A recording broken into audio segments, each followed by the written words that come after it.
Yo, what up, Street Talks there, Kim? Alright, the thought. Productivity towards what ends? So, the reason why this is interesting to me is that, we all are seeking to become the uber productive person who only is always productive and blah blah. But then the better question is once you have achieved this apex productivity, what are you gonna do with it? And so, it's productivity towards what ends? Because certainly, a lot of these productivity hacks and stuff like that, it actually is effective. It actually does make you more productive and stuff like that. And actually the thought too is if you actually want to be more productive, Google Pixel or Google Android devices are far superior to iPhones because like just simple functions. So for example, I think the killer function on the new Android phones, in the future of Pixel or Android device, whatever, even I get this on this cheap $150 Motorola, is fucking robocallers. They're the bane of my existence. And if you get a robocall, there's this new Google screening call thing where it's like you could just have an automatic robot, say this is Google Voice, thing, why are you calling? Who are you? And so it just kind of it kind of guards you and protects you more versus like, let's say with iPhone, you don't have that function.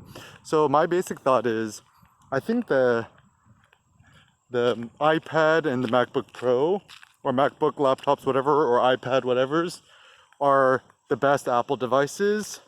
And I mean, obviously the iPhone is it's a great phone. It's probably, if you just wanted one device for the rest of your life, probably the iPhone would be it. But let's be real, most of us have more than one device, and most of us don't actually have an interest in having just only one device, even though that's kind of like the minimalism trap, because I do find it far superior to have a cheap ass Android phone. I spent $150 on this phone and then have my like $4,000 MacBook Pro laptop in order to be more productive than just trying to get all Apple everything. And I really do advocate for kind of more of this hybrid approach where the basic notion of the hybrid is not all Android or all iOS. It's you kind of have both, so you could get the maximum upsides of Android, like let's say Google Maps and Google Calendar and Gmail or whatever, and now this new screen calling function, and then the maximal upsides of Apple devices, which is kind of everything else. And I mean, technically too, you could have an Android phone and an iPhone. The mistake that we often make in the States is you think you only have one phone for everything, but actually the hilarity is actually in Vietnam, in a lot of Asian countries, it's pretty common that people have two phones. So actually the really ideal situation is you have an iPhone and an iPhone and an Android phone, let's say where you're traveling. They're saying in the military, 2 is 1, 1 is none. So maybe even having two phones is actually a better life strategy. So just get a cheap ass Android phone, and just like the cheapest iPhone, the iPhone SE is probably the best bet, or just getting like a refurbished iPhone, 10s or whatever seems ideal.